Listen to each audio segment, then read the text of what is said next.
Hi. Hello, everybody. I am Touring News, and my guest over one of these ways is FreeXenon. And we met recently on Twitch. I was just kind of like going through the Twitch politics section one evening, and I saw them going over their Interstellar New Deal program, and it seemed to be pretty interesting to me. So I think this is going to be Talks with Touring episode 3, it might be, I believe. And if you want to introduce yourself and let us know, what you're all about. And then I think that we didn't really entirely plan everything, but I just want to go through some of your policies because, I mean, you literally have a policy for everything. And I think they're really good. So it's impressive. Well, thank you. My name's I go by FreeXenon everywhere. I've been blogging for over a decade about politics and religion and sexuality. Um, yeah, and then in the last year or so, I put together my policy site. Originally, I had a page on my blog which had all of this listed, and then it got so big and so unwieldy, I had to put it out into its own little world, and then I created the site.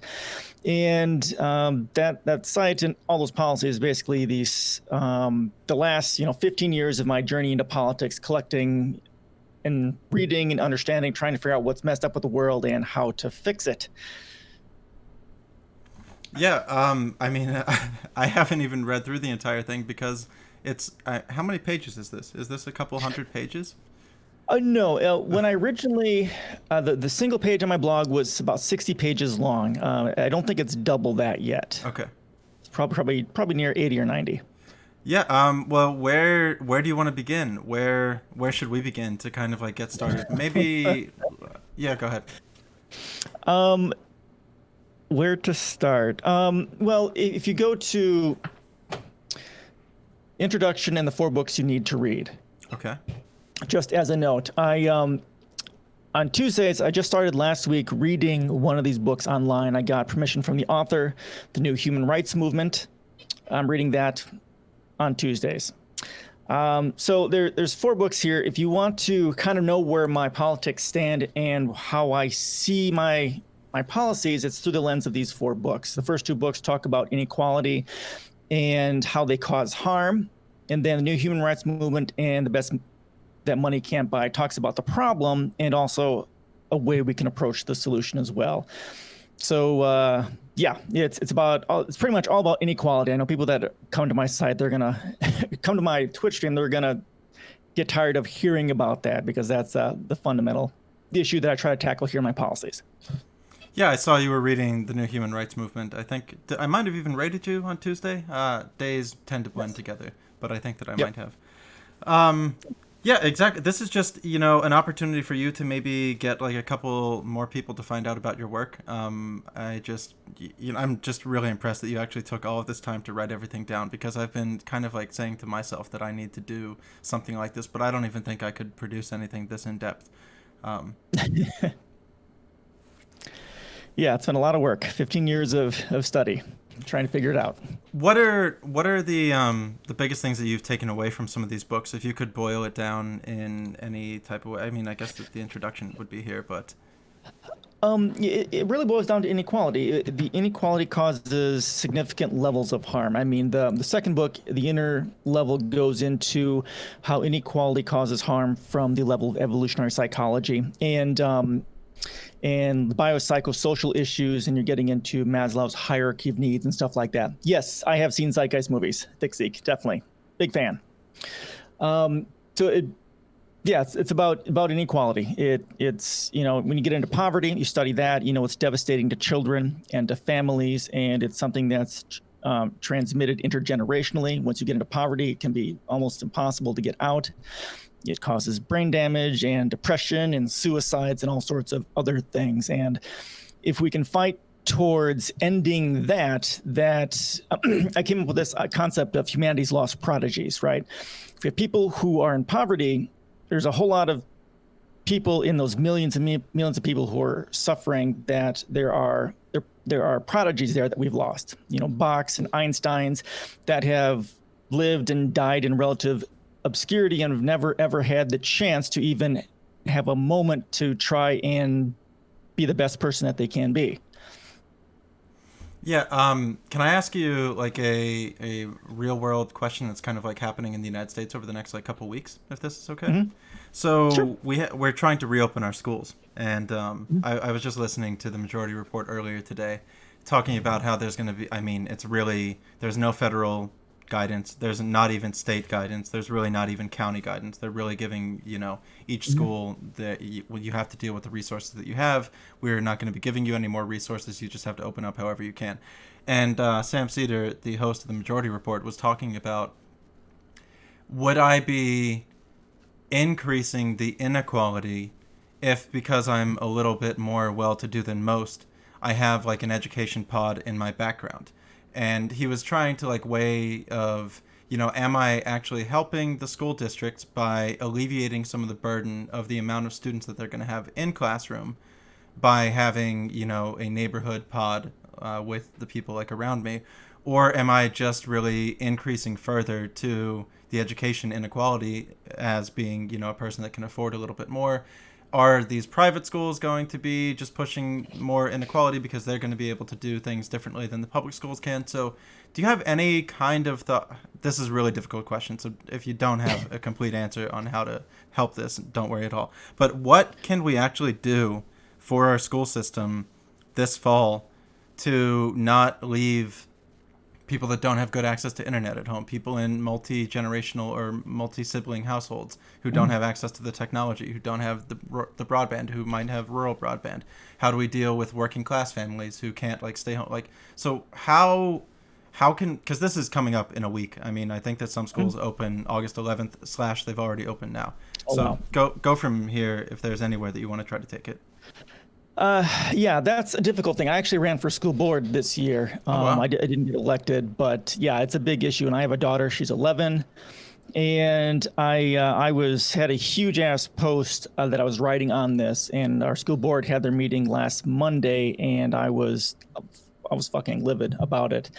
The concept of opening up and not going 100% virtual. But then I did a bunch of studying that day on how children get infected with COVID and that sort of a thing. And it it reduced my rage. What studies have shown is that kids do get infected at the same rate and carry about the same amount of COVID in them, but they don't happen to transmit it very well. So they're not that infectious, which is a good thing.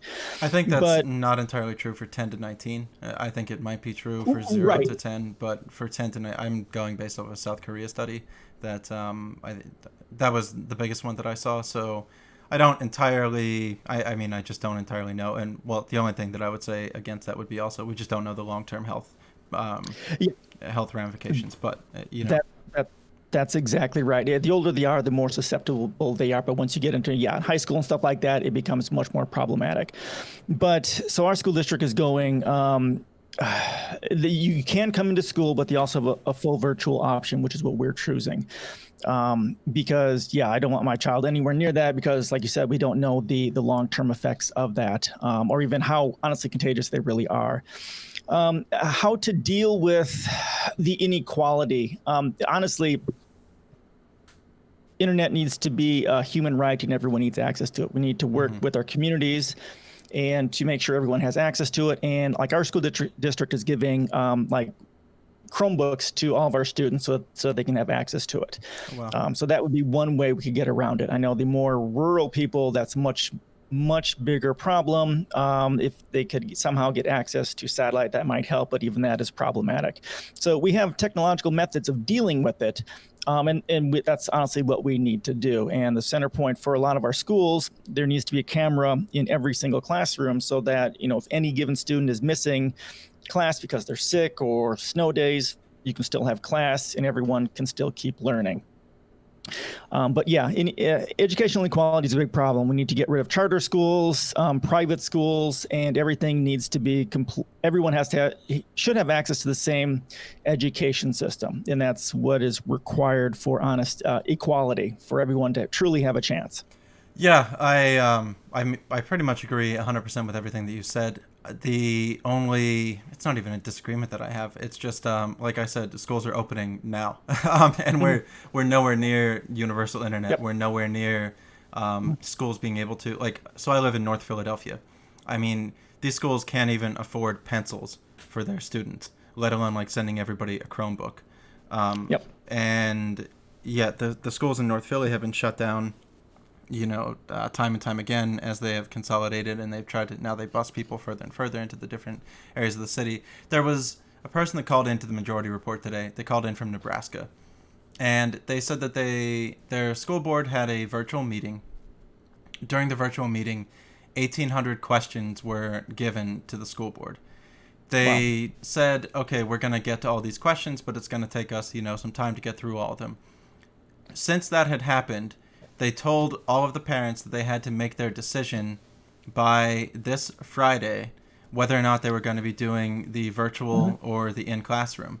And they haven't even gotten through a couple hundred of the questions. So they're making parents make the decision of how they're going to send their children to school without having done what they said that they were going to do, which, the questions were as simple as like, okay, what is the curriculum going to be like for in-person versus at home, all the way to the complex one of what happens if there's a cluster, what happens if teachers get infected, what happens if we don't have enough, so I'm very worried moving into this fall of how this is all going to shake out. I think that there's going to be teacher union strikes, and I think that they have every right and every reason to go on teachers union strikes. I was listening to Trump talking on Fox and Friends, and they were trying to politicize the fact that these teacher unions are asking for Medicare for all, and then they're going off onto this tangent about like how can they turn it into a political issue. Medicare for all is not a political issue. I mean, our country would just be so much better if we had access to healthcare.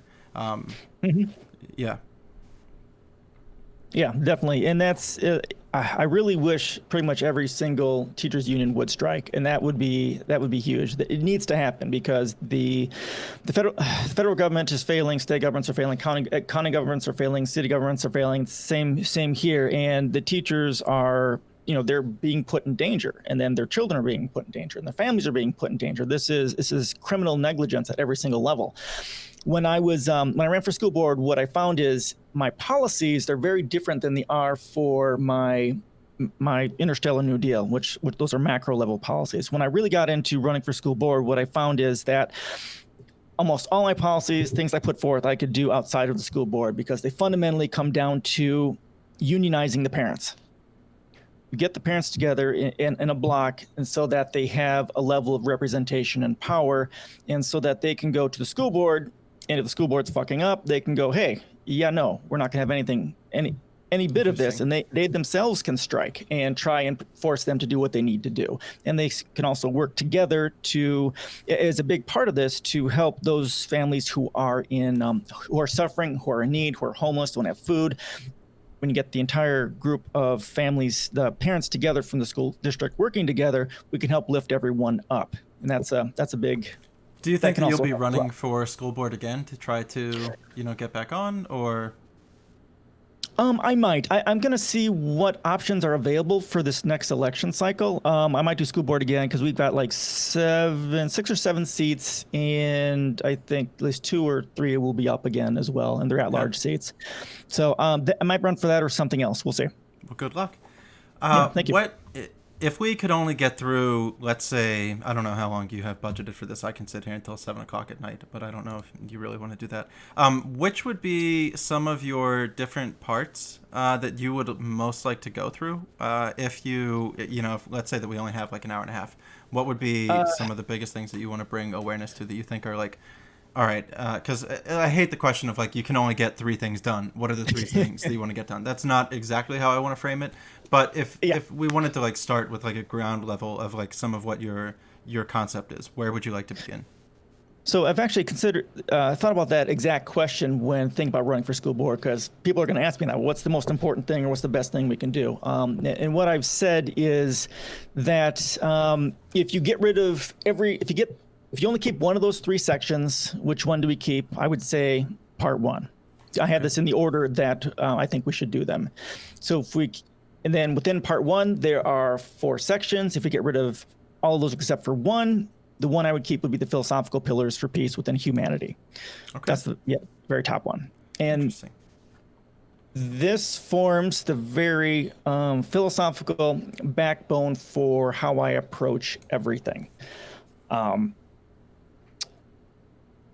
it's interdependence, natural world, humanity, sustainability, education, equity, justice, and compassion, science and technology.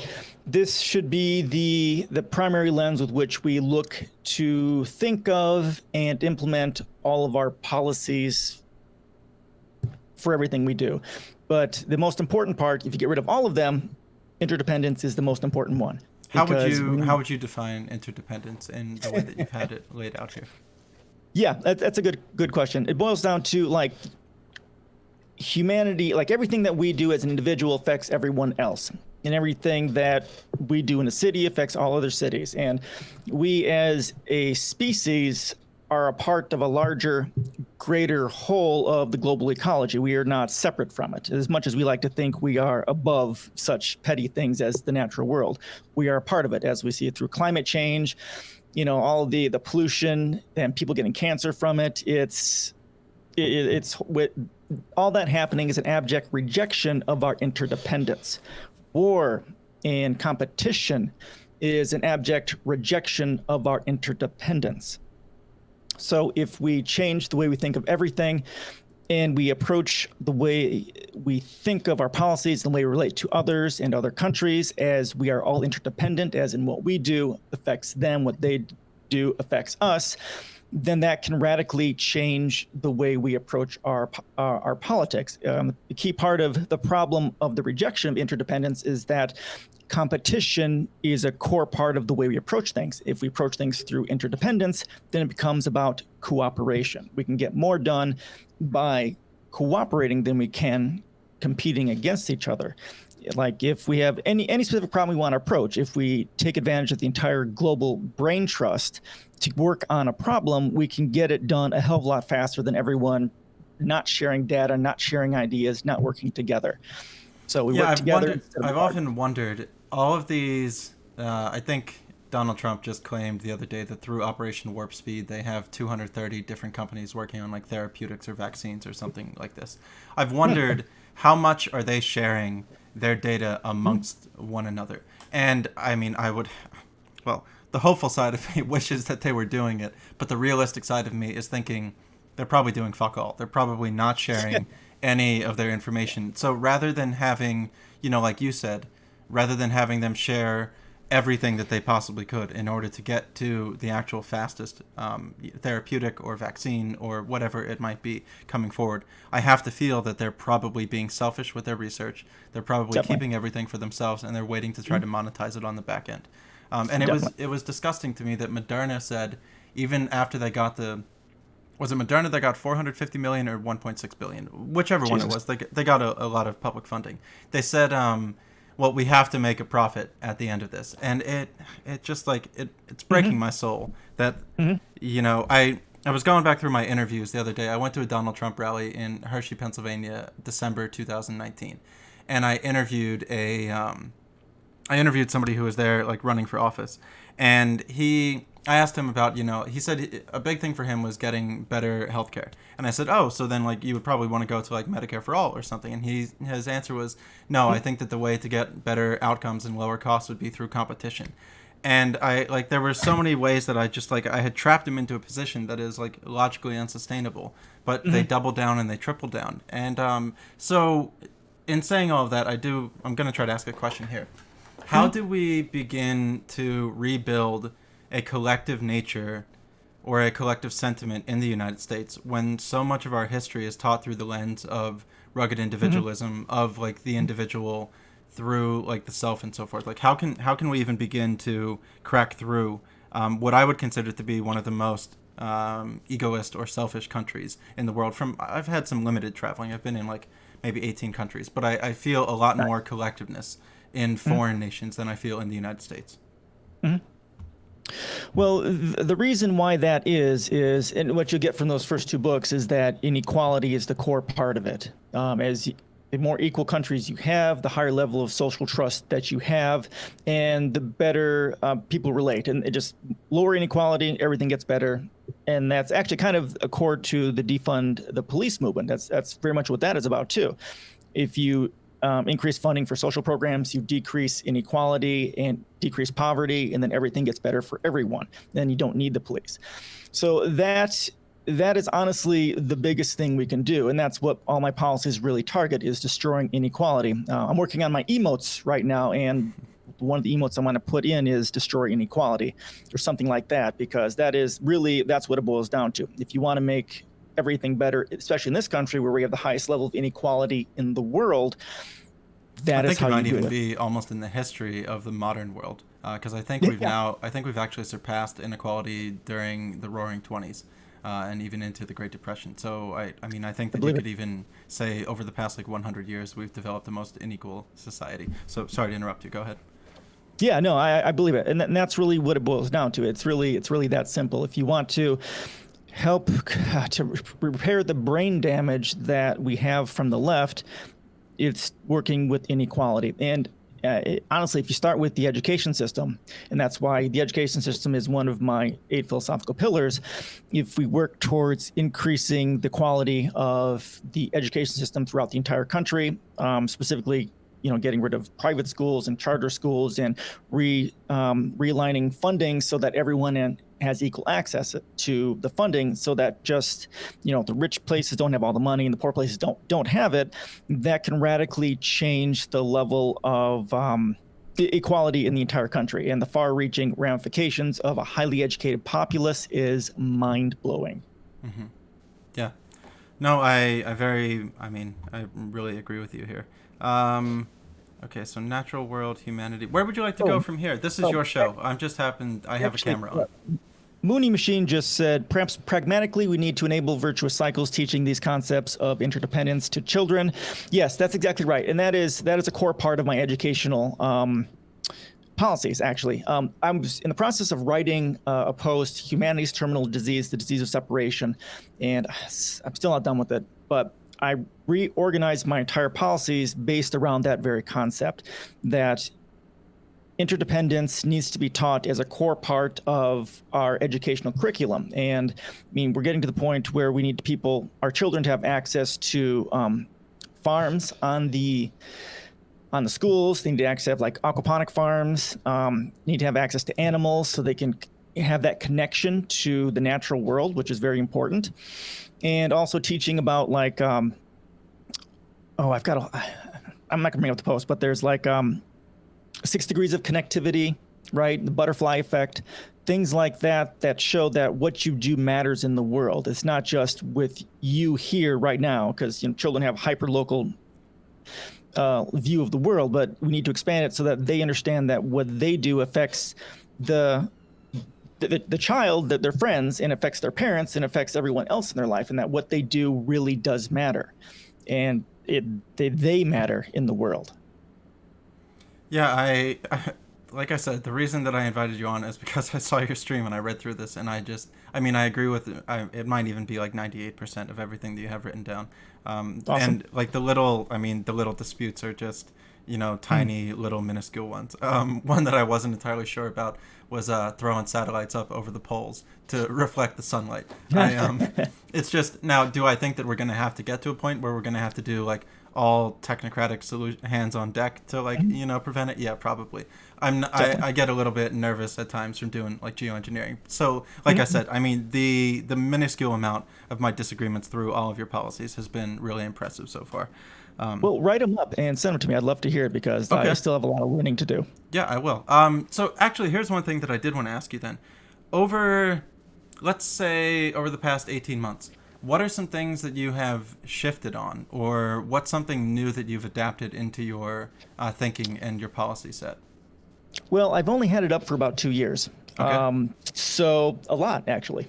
A big thing that I've added last year was, originally my philosophical pillars, there was only 7 of them. I just recently added the natural world to one of them, and that is a result of actually an article I wrote talking about this very concept.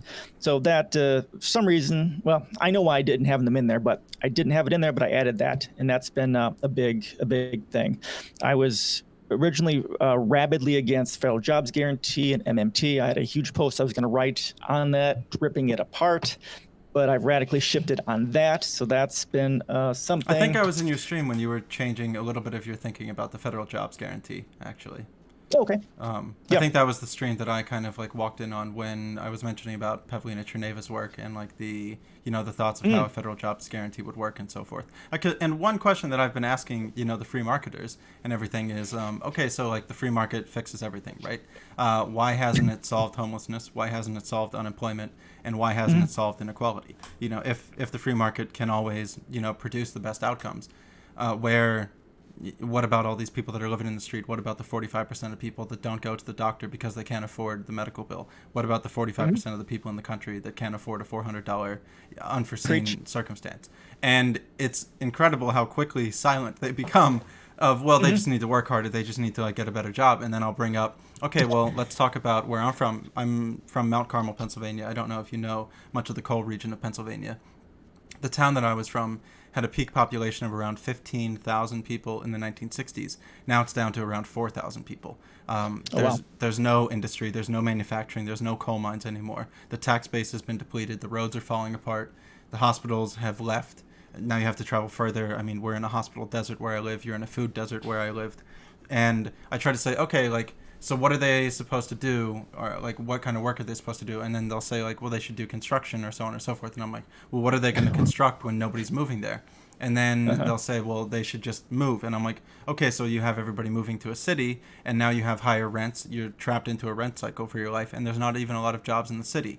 And they quickly just try to move from like this one to that one. And a big part of, I'm newer to politics. I'm only 30, and I started streaming about 18 months ago. I gave up on the world in my probably early to mid 20s. I was just like, yeah, nobody's listening, nobody's doing shit. Good luck to all of you. I'm going to go have mine. I finally came back, and a big part of yeah, thanks for having me. A big part of what I try to incorporate is I want to know all the talking points of the people who disagree with our ideas before they even say them, and try to be able to counter them before they can even get them out.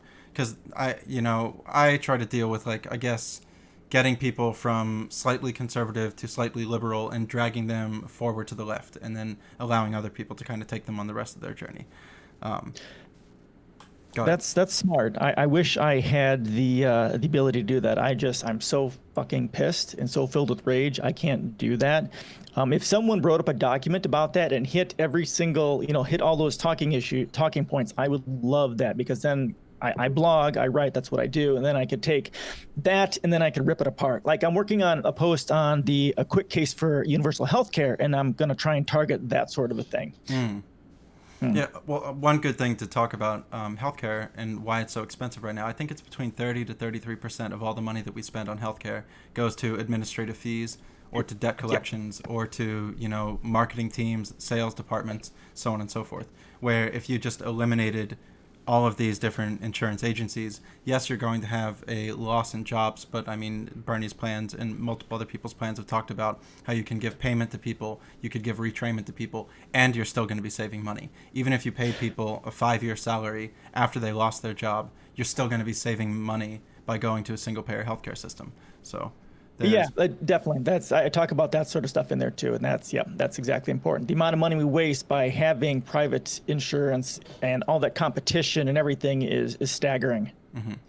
Yeah. To go into some of maybe part 2. Well, we could. I mean, like I said, we could sit here for probably 24 straight hours to go through all of these. To go into part 2, is this? Do you have these all in order of what you think is like, of how it should be going, like first and foremost? Okay, yep. So I'd like to look into your U.S. machine for war and terrorism, because I think, not a lot of people realize, the damage the United States military does, whether it's ecologically, whether it's environmentally, or whether it's to the people that we consistently go to war with, I should say, the countries that we invade and so on and so forth. And this is a very good stat to begin it with. The United States has been at war now for 222 out of 239 years. So I'm 31 years old. I'm older than the amount of years that we have not been at war in. And I mean, some of the other data points are, I think there's around 830 military bases internationally. We own about 800 of them. The world's largest carbon emission output is the United States military, and so forth. So what are some like other big points that you want to bring out of this to bring like awareness? Well, you said a large part of it, right? We've been in military actions for most of our life. The graph below shows that United States is seen as the largest threat to peace globally. We're the largest global polluter. We've dropped. Yeah, I mean those are the real big things. Largest polluter, been at war the whole time, and just understanding that our military doesn't serve the people. It doesn't serve peace or democracy. The entire point of what the U.S. military is it serves corporate interests, specifically the four deadly industries, which I talk about in my intro: the banking industry, the pharmaceutical industry, the military-industrial complex, and the banking industry. Did I say that already? I think you might have wanted to say oil, banking. Fossil fuel industry. Yeah, There we go. Yeah, exactly. Yeah, and then the United States, I say, is no longer a country. We are the largest supranational corporate conglomerate with its own private military. We don't serve people, we serve corporate interest. Yeah, I mean, I 100% agree with you. So what are some of your like ways? I saw that you want them to come up with a plan within 1 year to transition the entire military to sustainable energy usage. What were some of the other like big things that you would want to say of ways to reform or defund or excise or get rid? Like what are some of the big things that you want to do here? Okay, so that's something I use through most of my policies. 1 year to create a 5-year plan to shift to sustainable energy to fix a bunch of things, and that puts, of course, a huge amount of pressure. It's gonna be a lot of yelling and screaming and crying, but that forces things to get started and get the process going. Reducing the military budget by 75%, shift all military-industrial complex and gun manufacturers to nonprofit, because as long as there is profit in war, there will never, ever not be war. Yeah, how did you feel that Raytheon and United Technologies merged? I guess they finished their merger earlier this year, which even it was one of the first times I've ever heard our government say of recent times that they might be against a merger, because they said, Wow.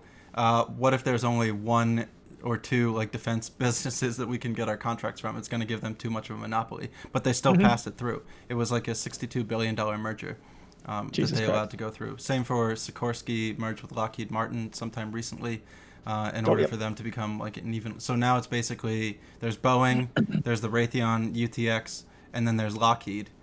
And they've done a thing called political engineering, where rather than build all of their manufacturing within like a localized area, they've actually purposely spread it out across the entire United States into, I think it's up to like 40 some different states. And this is because then they have a congressman in their pocket where they'll say like, well, hey, you don't want us to take this factory away, do you? You want us to bring more jobs in, don't you? So it's their way of, actually purchasing votes in all of the different states that they manufacture in. Yeah, that's highly problematic, and they knew better, but they did it anyhow because it's lucrative for them because they've been paid off by it. Yeah, it's horrible, and getting money out of politics is one of the most important things we do. It's why it's the first thing right there in global domestic policies. Yep. Yeah. Yeah, this is, I know that I keep saying it, but it's impressive the amount of work that you've put into this. Thank you. I really, man, I don't know anybody else that has, I don't even know if any sitting Congress people have this much actual policy on their paper. And I read a lot of Bernie policy. I read like a lot of Yang policy. I read a lot of Marianne Williamson or Inslee or any of them. But you actually go through like really in detail, and I really appreciate it. Yeah, and I think why they don't do that is partially because no one wants to read it. I mean, I write this for. Well, I think actually I'm going to disagree with you. I think that none of them want to be held to what they write down. That's okay. That's fair. Even more than not that, because I think the people, they don't know that they want to read it, but they do want to read it. But I really do think it's more of not wanting to have the accountability. So yeah, that's fair. I believe that. That makes a lot of sense. So yeah, I did like how you wanted to cut 75% of the funding. You want to end Department of Homeland Security. You want to get rid of the Patriot Act. You want to get rid of ICE. I think that these are, these are mostly going to be, I think, not even up for debate within a couple of years' time. I think that they're going to become Mm, much more mainstream policies. mm. Hopefully, well, we'll see. Maybe I'm a little bit too optimistic I there. like the way you think, but I think that's asking a lot. So I'm just trying to look down through here. Stop supporting and creating terrorists and terrorist states. I guess that well, we've created so many by doing the I know. bombing. So yeah, that this would be a tough one. Israel and Palestine. Yeah, I mean, you really have incredible things. Nuclear war needs to be outlawed internationally as a crime against humanity. Complete and total global nuclear disarmament. I like that. Speaking of Trump again, I was watching his Axios interview. He claims that, and I mean, I guess there's maybe some level to the claim. He said that nuclear war is a much larger threat than climate change, and I don't want to minimize like the amount of harm that nuclear war poses, but I think that him stating it that way is just like another piece of red meat thrown to a rabid base of like, oh yeah, this climate change problem, we don't have Yeah, to deal with that at all.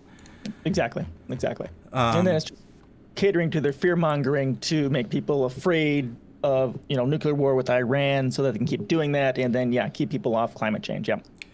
Speaking of the climate change, I'd probably like to go through a little bit of the environment and sustainability. Um, It's one of my favorites. yeah, it's very good. So we can skip through. I think we can skip through a lot of the beginning with Hmm. the speeches and the data and so forth, and then kind of get to, I guess, like where you begin. So you begin with declaring it a climate emergency. I think this is around where it begins, or A disaster preparation. Yes. Yep. Sure. okay. Yeah, so lead us through. How do you want to frame your own words here?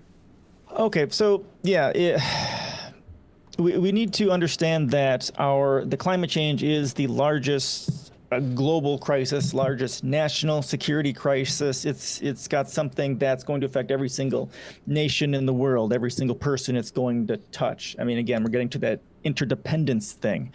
Up above, there's a great speech by Carl Sagan talking about climate change, and he gives us example that pollution doesn't care about international borders, Yep. doesn't care about artificial borders that you create, or if you didn't create it or whatever. It's pollution affects everyone regardless. It's a part of that interdependence with humanity, with the natural world. So we need to declare it not just a national security issue, but a global security issue, and we have to work together towards trying to attempt to deal with it. And the United States alone, because we are the largest terrorist organization and the largest polluter in the world, we have to be honestly at the very forefront of that movement, because we need to stop polluting and stop destroying the environment, because war itself is destructive to the environment. It's also pollutes the environment.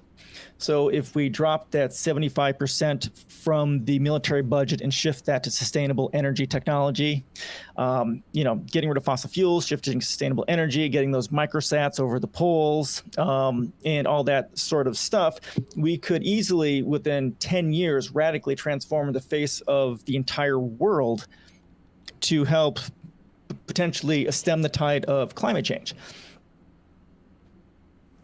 Yeah, I'm just listening. This is for you to talk as much as you'd like. So as you were. Okay, so what else we got here?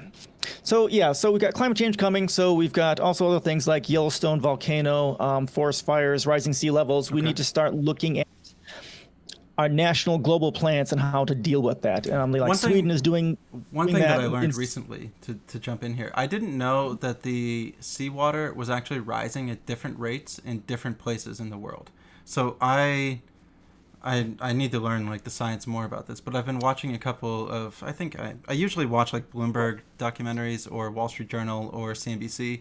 That way, whenever I bring these things up and I'm talking to a conservative, I'm like, oh yeah, like I learned that from the Wall Street Journal, which by the way is Rupert Murdoch. That way they can't exactly be like, oh, you must have got it from MSDNC or CNN or whatever. So I specifically try to use business publications. That way it kind of like adds a level of irrefutability to the arguments. But there's a place in Bangladesh that it's rising. The water is rising like 4 times faster than it is along some of our coasts. And I still haven't entirely figured it out as to how this is happening for different places rising at different levels. But is this anything that you had heard about at all? I had none actually. If you have articles on that, throw it at me. I would Okay. really love to hear that. That's huge. Yeah, I'll try to find that one out for you. But yeah, Okay. rising sea levels, general flooding, hurricanes growing either in intensity or in frequency, earthquakes. One of the biggest reasons that I would be against fracking is because of what it does Hmm. to the ground underneath. You're Hmm. destabilizing what was once at least like somewhat stable land. I think this is why the United Kingdom has mostly outlawed fracking, and now there's even like a slight push in the United States because you're making it more prone to earthquake, to resettling, to sinkholes, and so forth. Hmm. You're talking about pandemics here, and the threat of. I would assume that you're saying as the permafrost melts, you could potentially release frozen pathogens that had been dormant Yep. before, and this is going, or in addition to us encroaching further and further on what were once forested lands, we're coming in closer contact with animal species that we hadn't been before, and this is how they can bring pathogen from animal to human. Food and water shortages. I mean, I think that, well, from reading through your work, I think that you would actually probably state that there is not a food The shortage, traditional there's economic a food models distribution are problem. not Because good I, at I saw predicting in one of that. your parts that, we waste about, I think it's like 37 to 40% of the food produced in the United Yep. States is, it just goes to waste, which is about $135 billion worth of food. And we actually make, Hmm. there's plenty of food around the world to give everybody the food. However, the water shortage does appear to be something that could be, potentially becoming like an issue. Based on, I mean, we water our lawns, which we don't need to do. We take Hmm. super long showers, which is something that we don't need to do. So again, I think that it's not necessarily a water shortage problem, but it's a water abuse problem, where I, I'm very against having green grass lawns. I think that we should return to having meadows, because when you have a meadow, then you can have bumblebees, you can have other pollinators that can come and Yeah. actually have like a place to stop off and so forth. And then increasingly acidic rain. This is definitely what's damaging coral reefs. This is what's making our rainwater more difficult to utilize. Have you heard that in a lot of places in the United States, you're not allowed to have rain barrels to catch your own water? Yeah, I saw that on your stream Yeah. a few days ago. Yeah, and that's you're not allowed to have lawns that are gardens as well. Yep, Yeah. it's crazy. Yeah. And then I liked your little images up above of Mad Max and Venus about how, Yeah. if we don't try to get on the right path. The Amazon rainforest had, I think, 1/5 of the Amazon burned down in the past 50 years. Um, yeah, the Australian fires were terrible. The California wildfires have been Hmm. terrible. So yeah, where do you want to jump back in? I kind of went on my tangent here, going through your work. Yeah, no, that's really what we have to. Climate change is going to do a lot of changes, like acidic rain. The water's rising. We're going to have food shortages because of the increase in temperature and the lack of water. We need to start preparing for that. We also need to start preparing our infrastructure for things like, well, acid rain specifically. We need to create our buildings and infrastructure so that it's at least somewhat resistant to that, because it's going to become a large deal, in the next 100 years or something like that. And also, of course, it's going to affect our crops as well. The acid will is going to start killing things, which is another reason why we need to shift to more urban agriculture, aquaponics, and that sort of a stuff, Hmm. because it's more efficient, uses less water, and we can get it closer to our urban centers, and it reduces carbon footprint and all that sort of crazy stuff. We need that desperately. Honestly, if the government worked, even on a county or city level, probably better on a county level, we can go, hey, there's all these farms. We would like to give you grants in order to take a tenth of your land, turn it into, like an acre or whatever size aquaponic farm, do that, and then take some of your land and just return it back to green space. So Hmm. because it's more efficient, and we get more green, more trees and stuff like that, which would be huge. Have you looked through Project Drawdown? I have not heard of it. Yeah, I'll bring it up here real quick. Sorry to leave your Okay. website. It actually seems to be one of the better places that looks through a lot of different solutions that can be done. Um, Ooh. that goes through, so I mean, you can see here all the different things that they think would be useful things to implement at the moment. And if you click on each Oh, one of cool. them, it tells you the amount of CO2 that it could reduce or sequester, what the implementation cost would be, what the lifetime benefits would be, and so on and so forth. Nice. It gives a summary of it. It gives a PDF with the actual technical assessments of it. And I feel that this is like an actual very good. It's a really good website and source to use that goes through a multitude of different ways, because a lot of times, oh, well, actually, not a lot of times. I don't want people to think that there's only like one solution, that this is going to be like the silver bullet or so forth. We need to look at abandoned farmland restoration. We need to figure out ways Yep. to sequester the methane that is escaping from abandoned coal mines. We need to figure out what is going to be done for these oil wells that are drilled and then left, and that is now seeping out pollution. We need to retrofit buildings. We need to move to aquaponics. So there are so many different things that aren't exactly seeming to have a big profit at the beginning, but the lifetime benefit of it is going to be, well, you're actually factoring in externality cost, and you're actually going to have a livable planet for your children, for your grandchildren, and so forth. So I think that you would like Drawdown. Yes, definitely. Throw that in chat and I'll take a look at that. Okay. It looks pretty awesome. And that's one of the things, externalities is a big part of the problem. If our industries actually had to factor in the negative externalities that they do as a byproduct of their business, most of them wouldn't be able to do their business. And that's honestly something that we need to start doing. They need to be held accountable for the negative externalities, the pollution and stuff like that. Has to be a part of doing business. I state that in my policies. We need full life cycle recycling of every single aspect of production. Yeah, I actually really like that. I was looking into a somewhat controversial one, which is utilizing like waste trash in order to harvest synthetic chemicals from.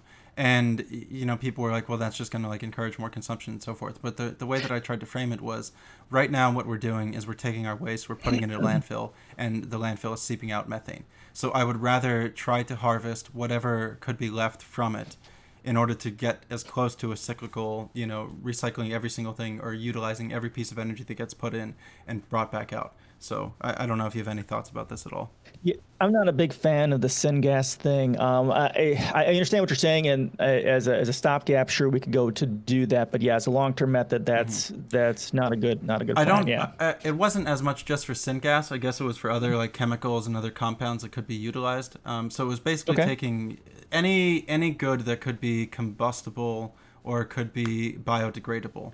Rather than putting anything that's biodegradable into just a landfill, you put it into a facility that, as it degrades, you try to take chemicals out of it that could be utilized for other types of either manufacturing or so forth. So, Okay. I don't have a problem with that in and of itself, I because you're think it's pulling called out. gasification. I'll look it up and I'll send it over to you. Okay, sure. It's recycling, which is good. Right, exactly. Yeah, it's really just trying to get closer and closer to a full cyclical recycling economy. But yeah, I like your thoughts here on recycling. I mean, one of the biggest problems that we have in the United States is we got lazy and we went to single stream recycling, which makes everything on the back end harder, because then you have to sort all the waste like from one another. Whereas if we separated, at our house, that way longer term down the road, it would be easier to do. Yeah, no, definitely. I like Yeah, you and talking about. Oh, go ahead. With if a lot of our stuff that is being created through automated means. So if you've got the ability to create automate the manufacturing, you can also create a plan to automate the recycling of that product as well. And if we have global databases filled with, the plans and how to rip it apart, and also what each part is made of, then it becomes much easier for recyclers to know how and what to do with it. And that's part of the interdependence, a part of that open sourcing of development and sharing, and being a part of the global solution instead of competing. Yeah, I like how you're wanting to refer to indigenous wisdom to expand our pool of knowledge for agricultural techniques and methods. I like ending deforestation. The planting a billion trees, I think that it's very important to plant trees. You have to make sure that you're planting like enough of a very different species, and you're planting them in a way that is not exactly just, row by row, column by column. You kind of have to make it where, it. But I think that that's very good. There was one that I actually did want to ask you coming down here. Let's see, fossil fuel. I'm skipping through. It was about your thoughts on Monsanto. Oh God, fuck them. Yeah, I wanted to. I'll just Control F to try to find them. Okay, so the former owners and managers of Monsanto need to be tried at The Hague for crimes against humanity.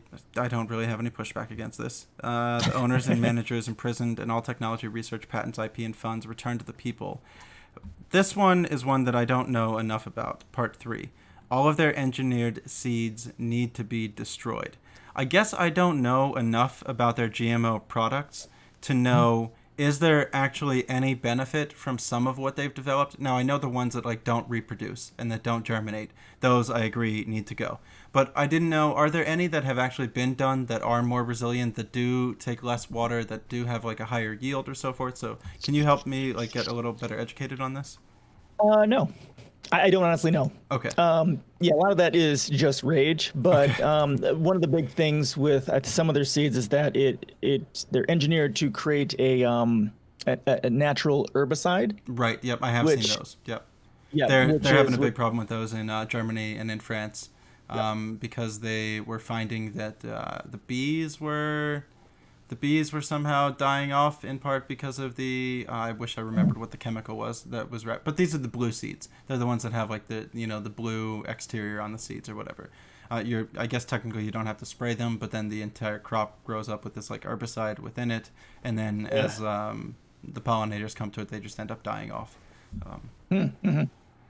Yeah, there's a lot of problems with that. I mean, we don't honestly need GM, these sorts of seeds, at least. We can take care of a lot of this just with the aquaponics. And then there's also, places that are trying to use, like you got your crops and you've got rows of flowers to help take care of a lot of the specific issues with the things that eat the crops. Mhm. There's natural ways of dealing with it instead of just using something like that. I like how you are centering hemp production, looking into hempcrete, hemp-based lime, Yeah. clothing. There are so many different things that can be done with hemp, and Mhm. one of the biggest. Well, I mean, there's so many problems with the war on drugs, but definitely one under-evaluated problem of the war on drugs is what it did to the hemp industry in Japan. I mean, you could look at Japan prior to World War II. They had one of the largest hemp manufacturing countries in the world. Then after the United States kind of took over and told them what they can and cannot do, that's when they burned down all of their hemp farms. Oh. If you look back at Henry Ford's work, he actually built a car completely out of hemp. I think it even ran on hemp oil, but all the door panels were hemp and so forth. Okay, so the engine wasn't built from hemp, but Yeah. the body and everything was. So like like I said, I just like everything here. Ban bee killing pesticides. I think that this is good. Add bees to an endangered species list. This is one that people they need to think about and they don't. Uh, yeah, I'm very much with you here. Make destruction of bee colonies a felony. I am 100% with this too. Now, okay, maybe I can give you an exemption if you're deathly allergic to bees and there's like one on your property.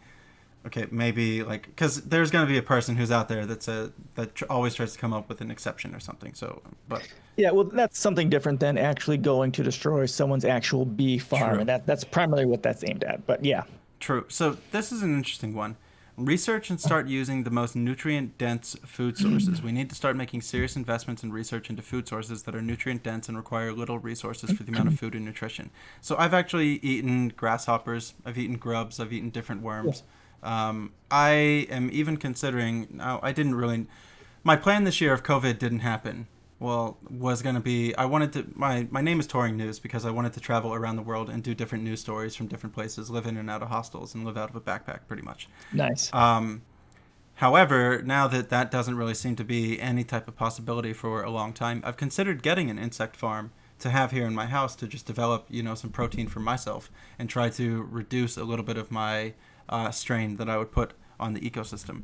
Have you delved into eating insects at all, or is this more of just like something that you think that we should begin to look into? I haven't. I backed a Kickstarter. There's a Kickstarter or two that I've backed that have gone into this Oh, specifically. cool. Specifically working with grubs, Hmm. and also there's a composting one as well. Oh, wow. Okay. Done a little bit of research on it, but yeah, this is huge. They're easy. Like mushrooms and insects can all be grown together, and all that other stuff can be grown, and you can get very nutrient dense foods off this. And this can be an easier way to help deal with global starvation and malnutrition in general. Hmm. For the algae, I've never really thought much of eating algae. Do you have any like examples or something that you remember that you were looking into that dealt specifically with this? Well, a common thing you'll find is like spirulina. That's in a lot of health foods. Okay. Yeah, I don't know anything about this. So, and also pretend that the audience doesn't know. So, can you explain a little bit about what it is? I haven't done much research on it either, besides actually having tried some Okay. spirulina. I just know it's nutrient dense. That's Okay. pretty much it. Now, I have heard about the seaweed farms, like Mhm. kelp farming being like a pretty lower impact, not too ecosystem damaging type of Mhm. farming that we could do. It seems to grow pretty quickly. It seems to be pretty easy to harvest. It doesn't appear to hurt the ecosystem of where it's being farmed all that much. Is that about Mhm. what you found from it? Yeah, that too, and also you can throw in oysters into that as well. Oysters and clams also Mussels. clean out the water as Yeah, well. okay.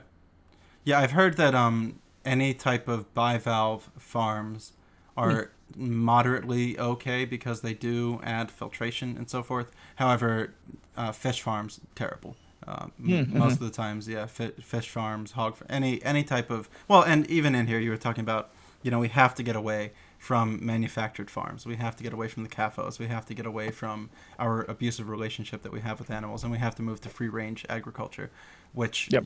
I really think was pretty good.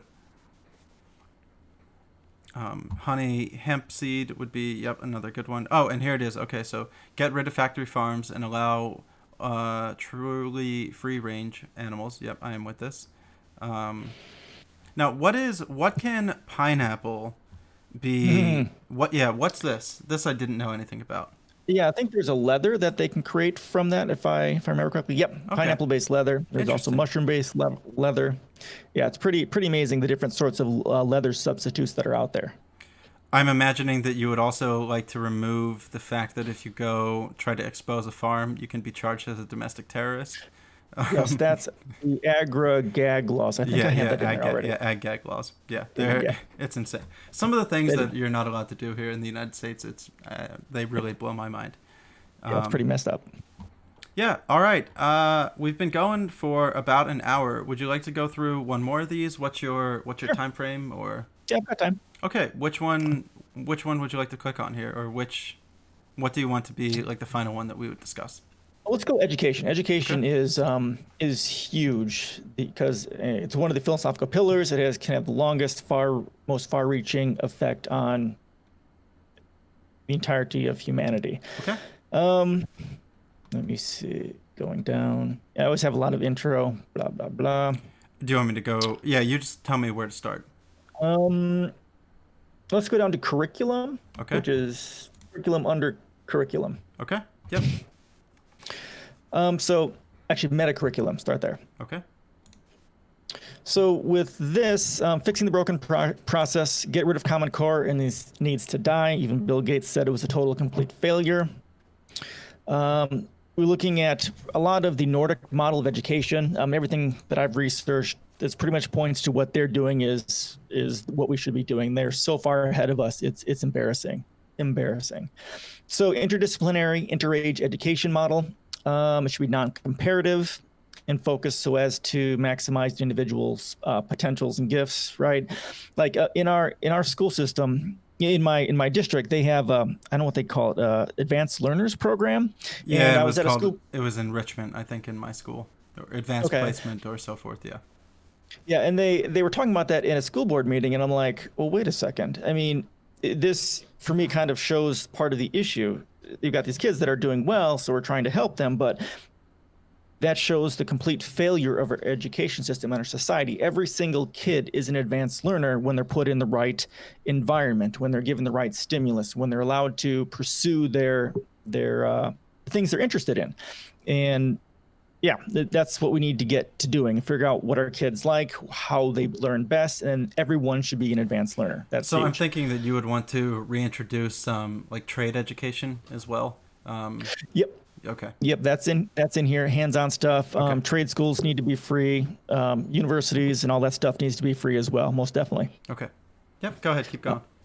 Yeah, digital classrooms is huge. We talked about that earlier. It's not best for everyone, but for a lot of people it is. But even for university level, that's very important. Having our university levels classes and knowledge being free and available for everyone was huge. I know MIT has like open courseware, and there's a lot of other places that do, but that should be the standard. It also makes it easier for kids going through grade school and high school to have access to the curriculum. If they're an advanced learner, they can tear through something they enjoy, or if they're sick, it's all there as well. Below that, you got school textbooks. They need to be available. Trade school model needs to be there as well. Oh, nice. Okay. Scientifically correct and brutally honest curriculum. This is huge. And this is also kind of part of the interdependence, right? It's not whitewashing, not nationalizing. I want to jump in here. Yeah, because I've Yep. got a question for you. Yep. We have a problem of being an anti-science, anti-intellectual nation. And I'm speaking in a broad brushstroke here, but I don't think many people are going to give me pushback. And if they give me pushback, they probably don't believe in some of the science that I believe in. So how do we actually convince people that, hey, like science does exist? These things that we're talking about are true. So how can we, like, before we get into like your part here, how do we return the belief in science, even before we get into like having a brutally honest curriculum? Yeah, that's a good question, and I talk about that in my post on the systemic suppression inherent in America's two-party system, and in my post on religion. But what it comes down to in pretty much all cases is destroy inequality. You destroy inequality, and a lot of that trust comes back, and high levels of inequality and poverty will tend to create conservatism and people who call to religion out of fear and needing a way as a coping method to deal with the horrors that they're experiencing. If we destroy inequality, then we have, educated people. That's really what it boils down to. Destroying inequality is what will get us closest to this point. Okay. I wanted to ask a question about religion. Sure. Would you support teaching like an introductory to, let's say, like 10 different religions at like a young age in public schools that would expose people to, kind of pick which path they wanted to go? I wouldn't teach it from that standpoint, but I do say that comparative religion it should be required. Okay. It's required from the interdependence standpoint. It's one of the reasons why conservative religions tend to fight against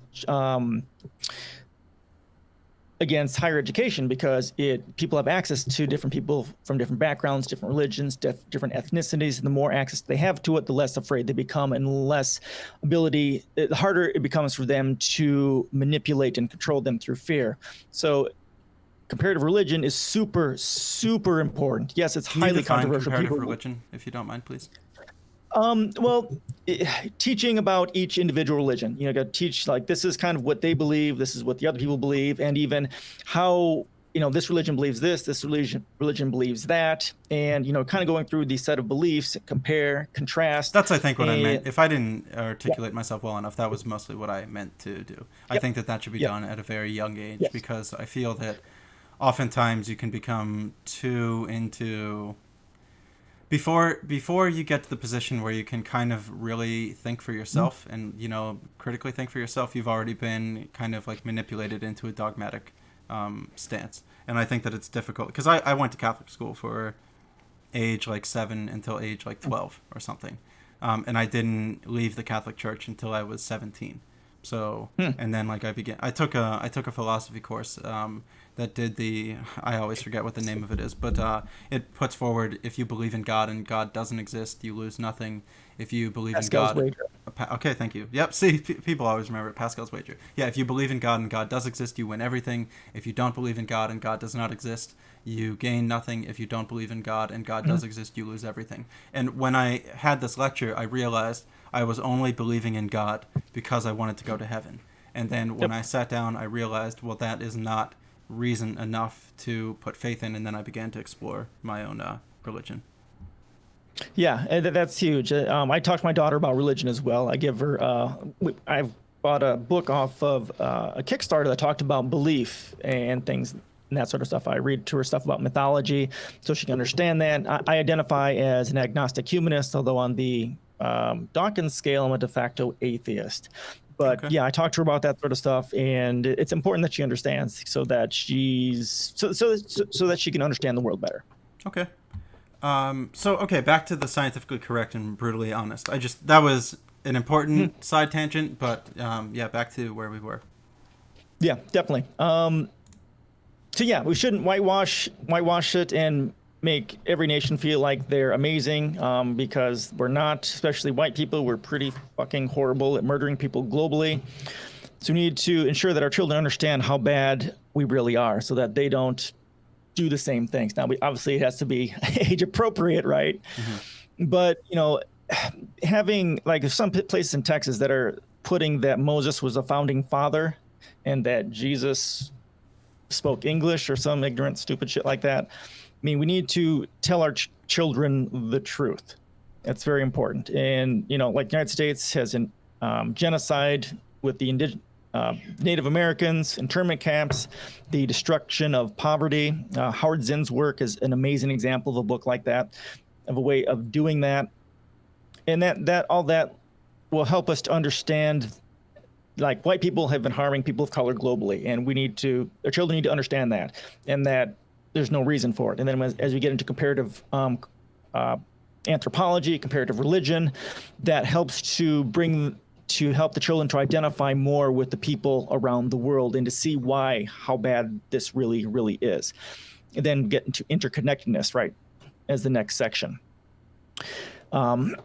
So as a part of the interconnectedness, as part of my post, Humanity's Terminal Disease, the Disease of Separation, I classified that all of humanity's problems can be classified by a separation from one of four levels. It's the individual separation from the self, an individual separation from humanity, an individual separation from the natural world, or from what I'm calling cosmic. I don't like that one yet, but it's what I'm using. So I reformed my education policies to tackle that and to try and ensure that our children have these connections to these levels. As an example of this, as a connection to humanity, there's this black guy that has befriended over 200 KKK members over 20 years, and he's gotten them to leave the KKK and to renounce their bigoted ways. And it's repairing that connection to humanity that has gotten them to become a normal human being again.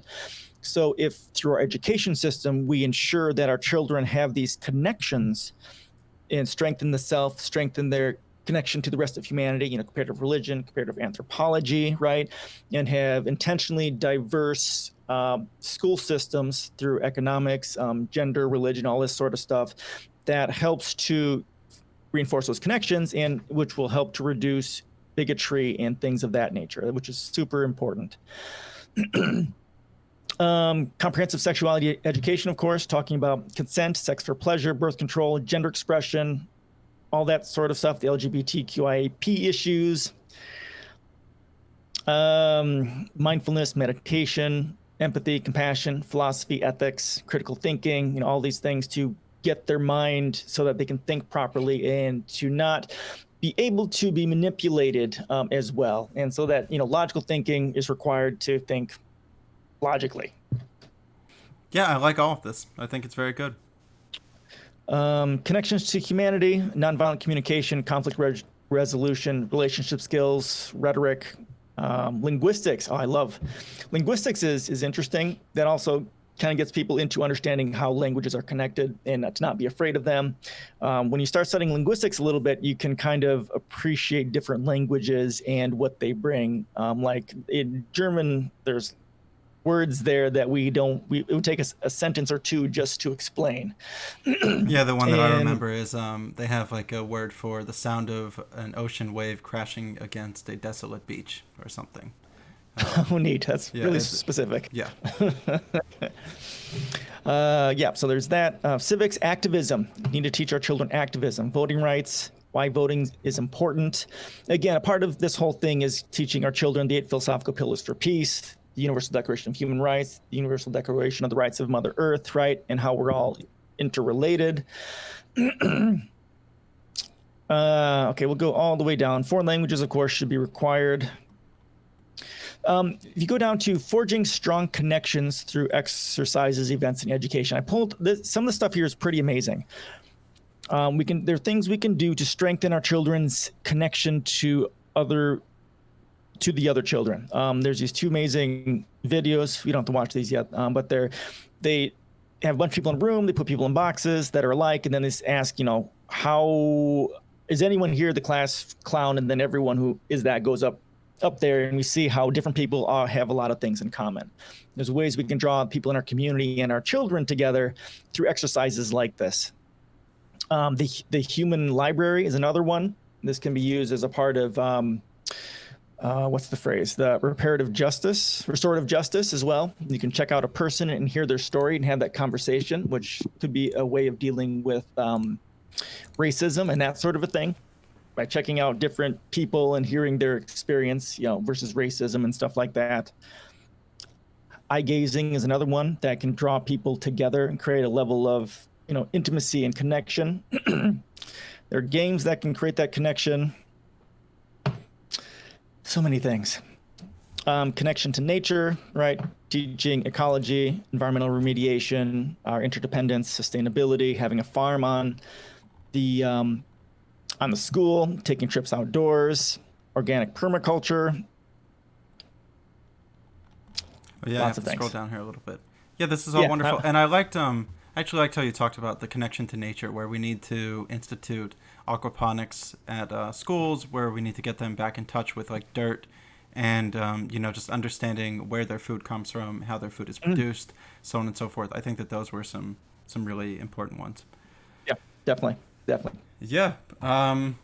This is going to be bringing it to the first ending of our conversation. Maybe we'll have like a 5-minute, wind down and like chat and everything. But how do you think it went? Did you feel you got to at least like explain a little bit of your positions? Yeah, most definitely. Thank you so much for this opportunity. It's I sit here writing this stuff up and just basically yelling into the void, and it's nice to know that someone found some value in it, and that hopefully others will find value in it, and just get the word out. It's important.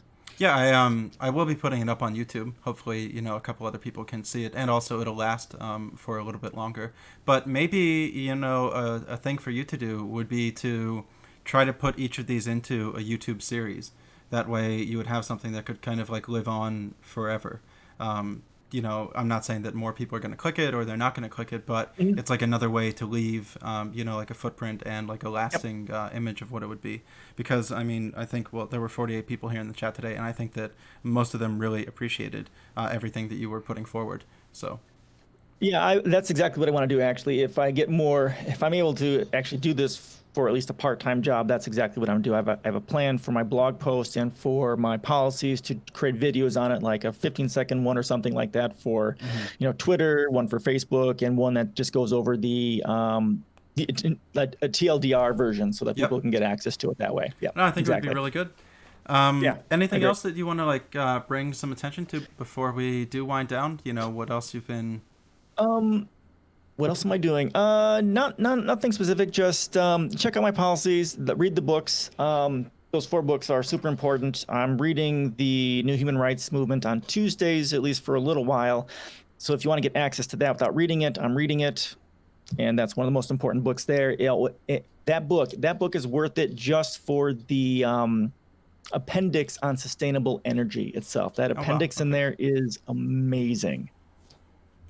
Yeah, wonderful. So this was our friend FreeXenon. You can find them at twitch.tv/FreeXenon. You can find their work at the Interstellar New Deal .global. Am I getting that correct? Yep. Interstellar New Deal .global. And I really appreciate you taking some time out of your day to come on. It was informative for me. And I'm going to keep reading through all of these different policies. I really like them. I think that they're a great thing. So anything to say before we get going? Yeah, thank you so much. I'm glad you like it. I stream on Fridays for 3 hours from like 11:30 Central till about 2, and then I also stream for 1 hour on Saturday as well. So if you guys like what I'm talking about, you can check me out there. My website, then my blog is freexenon.com as well, so you can get access to me all those different ways. Awesome. Thank you so much. I hope you have a great day today. I really appreciate it.